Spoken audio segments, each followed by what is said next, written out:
So we're moving on now to our next speaker.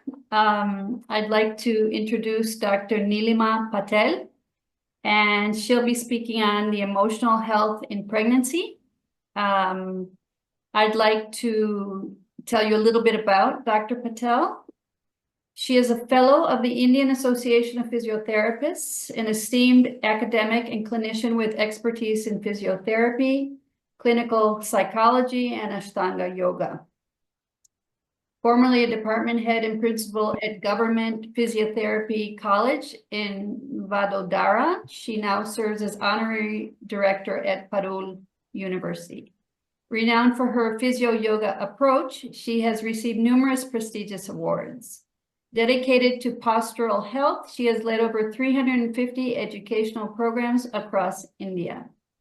Focused on women's health from menarche to menopause, she funds 5 annual gold medals for female physiotherapy students, believing lifelong learning and patient faith drive excellence.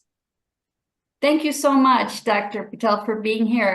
You have, again, someone who has such a wealth of expertise. And so I know you're going to focus more today on the emotional health in pregnancy. So I don't want to take away your time. Please begin when you're ready.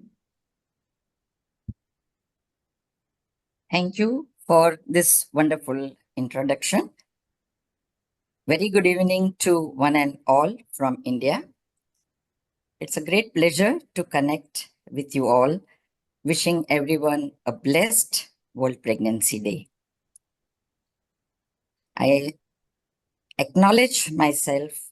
I'm grateful for the Prenatal Summit to invite me to share my views on emotional health in pregnancy. I'm proud to be a physiotherapist, privileged to be a clinical psychologist, but I'm blessed to be a yoga student. And still I consider myself as a yoga student because there's so much to learn from yoga science. And emotional health is one of the important dimensions when we are talking about Ashtanga Yoga, the foundation of which is self-discipline.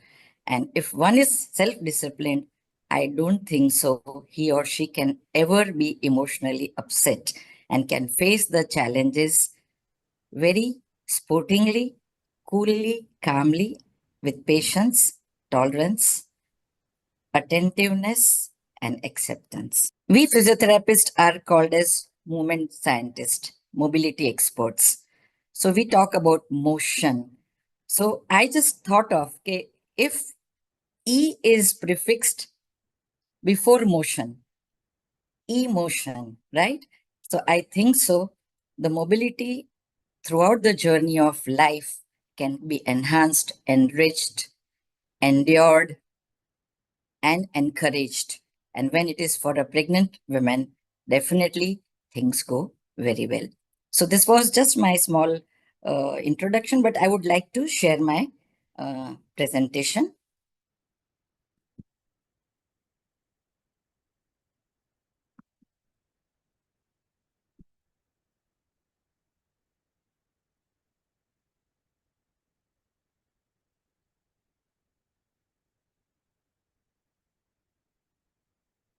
Is it clear?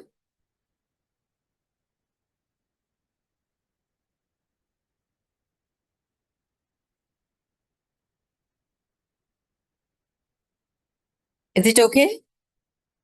Visible? Yes, it is visible. Maybe you can just zoom out. Point you have. I would like to, if it's okay with everyone, I would like to continue this way so I can get an idea about the next slides. Okay. Yes. So my introduction has been given. That's really nice.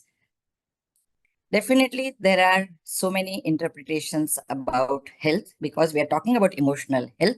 So first, we need to really understand health in holistic approach. World Health Organization definitely has mentioned health is just not absence of disease, but it is a state of complete physical, mental, and social well-being. All the 8 wheels of wellness needs to be considered if the aim is holistic health. Psychoanalysis definitely mentions health is a culture of internal and external cleanliness. exercise, dietary control, mind regulation, and rest. And what I focus is on this holistic health, the definition given by Professor Jans Samuel in 1920. He specifies past or recent stressful events, personality traits, relevant attitudes, value system, lifestyle, and physical build are all to be assessed and managed when the aim is holistic health. So when we are talking about the health and emotional health of a female, all these aspects definitely needs attention and to be taken care of. So holistic health, IQ, the intelligent quotient, EQ, the emotional quotient, MQ, the moral quotient, and SQ, the spiritual quotient. So many speakers have been talking about all this and will be talking about it tomorrow also, but you cannot segregate each from one another. They all are interdependent, and definitely, as I said, self-discipline is the foundation. Mental health versus emotional health. Again, things will be discussed. I'm not going into the detail of it, but mental health is more about thinking. Emotional health is more about feeling and behaving. And definitely, when we are talking about emotional health, the psychological approaches, cognitive behavior therapy, and understanding the person becomes more important during the phase of pregnancy. Now, before I go ahead, I would like to introduce the patient about whom I have been projecting through my slides. She is Grishma Mishra. I am so grateful to her to allow me to take all the pictures because she had a very challenging pregnancy, and our interaction with each other definitely helped her to boost her emotional being, and definitely she went through a very good pregnancy. And so I'm very thankful to her, and it was a great challenge. She had disc lesions. Her 2 discs were removed, lumbar discs were removed 10 years back. 8 years she was married. They had so much of apprehension, inhibition, whether to go for pregnancy or not. So she came to me, referred by someone for a chronic low back pain. And that time I talk a lot. For me, my patient's emotional health is the priority in any condition. And after 3-4 months of our interaction on her back programs and everything, I could find out that she had an inclination to be a mom. And then her partner was also very supportive. We discussed, and one fine day she gives me a good news that, ma'am, I have conceived. But she was scared. What will happen to my back? So again, the emotional health aspect, the challenging aspect. Definitely we talk about emotions and feelings and caring and comfort and security. But this was a real good challenge to me to guide her through, and it was her self-confidence that made her progress in her whole 3 trimesters. And today she's mother of a 6-month-old baby who is really a cute child. So emotional health, definitely the subset of mental health. We need to understand the emotional intelligence, the emotional quotient. So it is balance between the cognitive process and affective state to express the feeling subjectively. So constant dialogue is required between the healer, the therapist, and the patient if you really want to dilute her stresses. So emotional quotient, when I usually discuss with my patients, the priority, the elements are self-reliance, self-regulation, self-management, motivation, empathy, and social skill. So it is the participant or the pregnant woman herself who can definitely boost her own self-confidence and carry out the process with vitality, vigor, confidence. And above all, it is the gratitude. Gratitude may be considered as a state of mind. It can be considered as a trait because when the person experiences and expresses the feeling of gratitude for whatever she has achieved, definitely calms down her emotions, and that can take care of her overall health. So same happened with my patient. Pregnant women should not be called as patient. She was, it's a physiological process. So I always say, "Okay, why you call pregnant women a patient? They're not patients, they are normal beings." So I used to tell her, be thankful to Almighty that you were given a chance, you are given a chance to nurture and nourish a beautiful uh, child inside. Be grateful to the environment that you are into it, which nourishes you and takes care of you, and feel blessed that you are given an opportunity to be a mother. So this feeling of gratitude definitely motivates one. It empathizes one with the situation and the surrounding. It improves the social interpersonal relationships and makes her self-reliant, self-regulated, and definitely can manage all the 3 trimesters. So emotionally healthy person lives with contentment, lives with a feeling of live and let live, has good sound stress coping strategies, has ability to build and maintain healthy relationships, and definitely light-hearted. When all these qualities are there, definitely the person sails through all the 3 phases of the pregnancy very nicely and without any issues. So emotional changes in pregnancy are many. Hormonal changes may cause mood swings. Stress from pregnancy, metabolic changes definitely occurs. There are physical changes inside and outside, which can cause our mental and physical fatigue.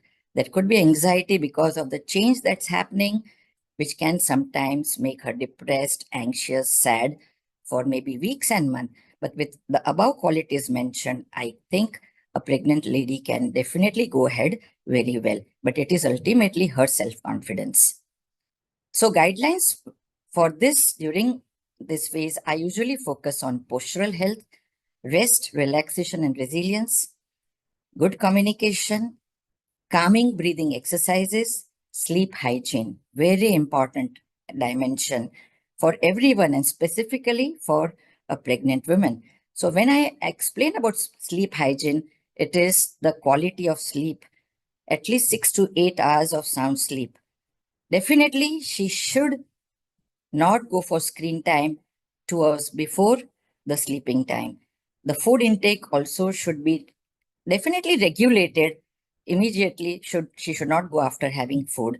The room, the bed that she's going to use should also be very comfortable, cozy, and definitely uh, she should adapt to the situation so easily. So sleep hygiene is very, very important to be maintained. The side that she prefers, we should not be rigid right side or left side. Definitely, we know the left side is the best position, but it is as the trimester goes second to third, the fetal position changes. So her comfort level and sound sleep matters, whatever may be the position. Nutrition and healthy diet guide the lady to be proactive and not be reactive, because there are so many emotional changes happening within her.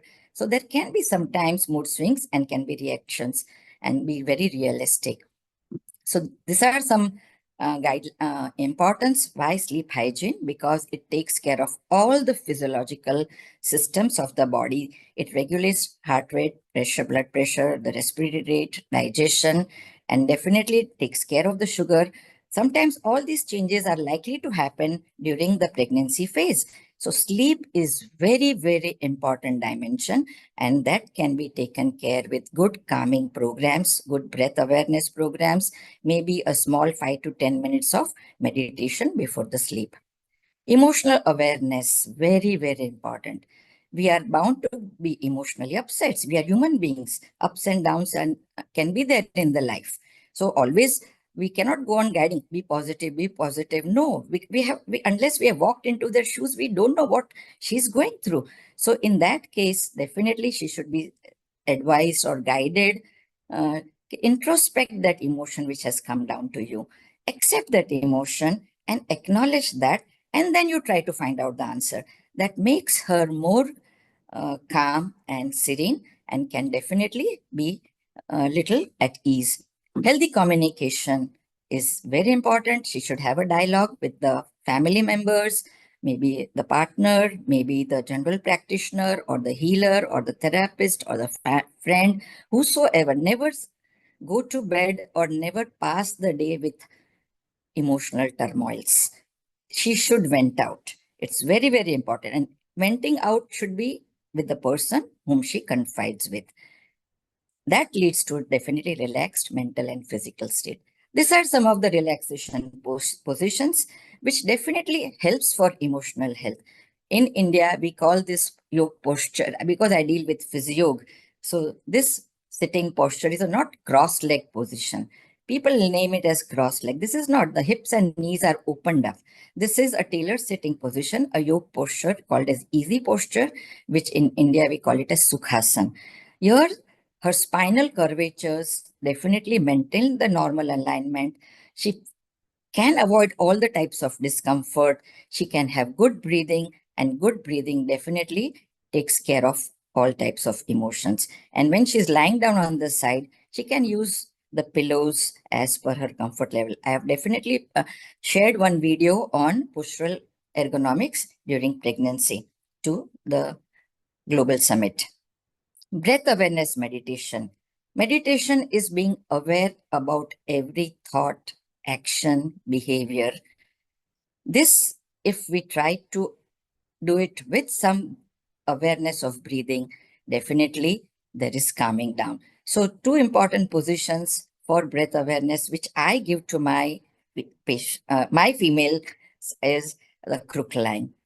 Posture is the key element for emotional health because posture is expression of our inner self.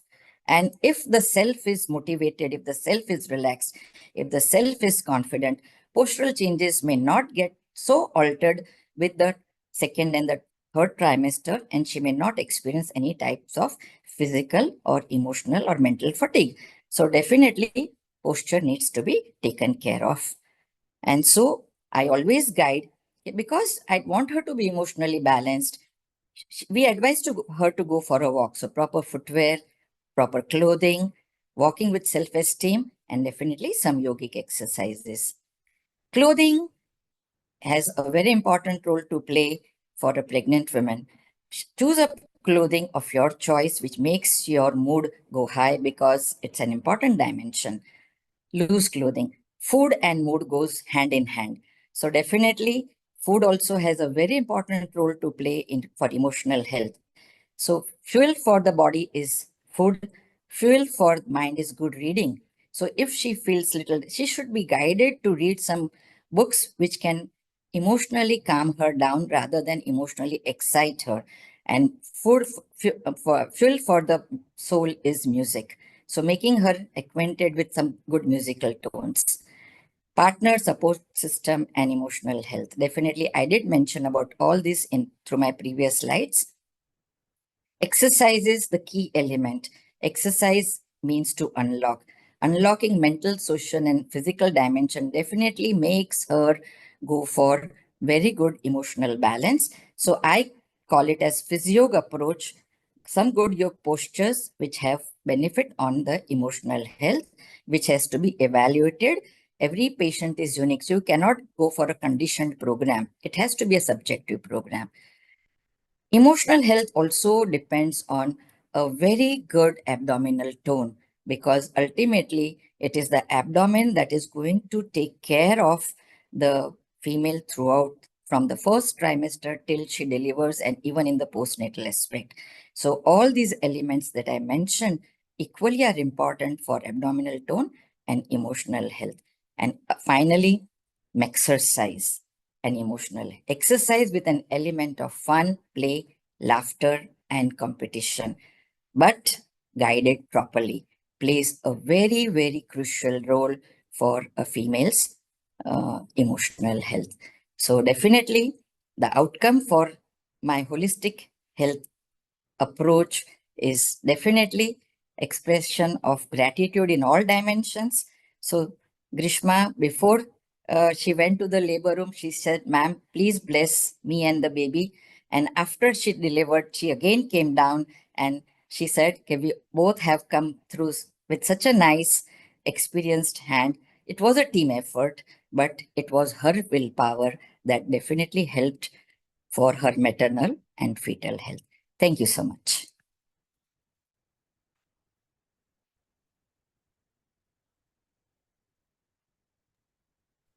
Thank you, Nilima. I love that you brought your mother's story into your presentation, that we could follow her history and want everything to turn out well for her. That was lovely to make it so personal. I want to remind everyone that Dr. Patel has a pre-summit video that everyone can access called Postural Health Ergonomics in Pregnancy. And that's fantastic. And I have a question about posture. So when you see a woman walk in and she thinks she's coming for a totally different reason, and you are observing how she sits and stands and carries herself, are you already noticing so many things about her that she doesn't even know herself? Yes, I always mention a good physiotherapist has to be first a good psychologist, should have good observational skill. So because posture is just a body alignment, but when you say postural, it is the attitude that is going on, the what is happening at the subconscious level definitely takes care of the postural alignment, and that is the mind that reflects. And carriage, how oneself carries, also reflects what is going on within the spirit within. So based on that, with good observational skill, you come to know with good communication, and then definitely the alignment, the way she sits, the way she stands, the way she lies down, all these things are assessed and then guided and definitely being followed. So as I said, posture is just not body alignment. Posture is reflection of your inner self. Posture is an expression. Posture is a language. So posture conveys everything. And I think so when you're talking with mind, body, spirit concept, you have to have an idea about all the three dimensions. Then just as a physiotherapist, go on observing about the curves of the spine, or whether she's limping or whether she is pulling herself. No, all these dimensions definitely improve the walking pattern of a female. It makes a difference. Yes, and with the growing baby, of course, that will obviously change how she distributes the parts of her body. We haven't Yes. mentioned anything about the father. What about the father's posture in relationship to her? Yes. So when she goes for an antenatal program, in India, the family, its whole family is growing with the pregnant lady. But yes, in your Western culture, definitely the husband, the father also goes for the antenatal class, because paternal care also is equally important after she delivers. So he also needs to be given guidelines for how to lift the baby, how to carry the baby. And the lady about whom I mentioned, Grishma, her husband was a great human being. Both of them, I think so, have connected and they wanted to listen to the whole program. So he also needs attention on all these Of areas, course, yeah. because he is the ultimate person who is going to be with her from the conception till the baby is grown up. So father also needs all these guidelines. Exactly. So interesting. Thank you so much. I think I will end with saying something that you put, which is, I am so very thankful, incredibly grateful, and unbelievably blessed to have listened to you. Thank you.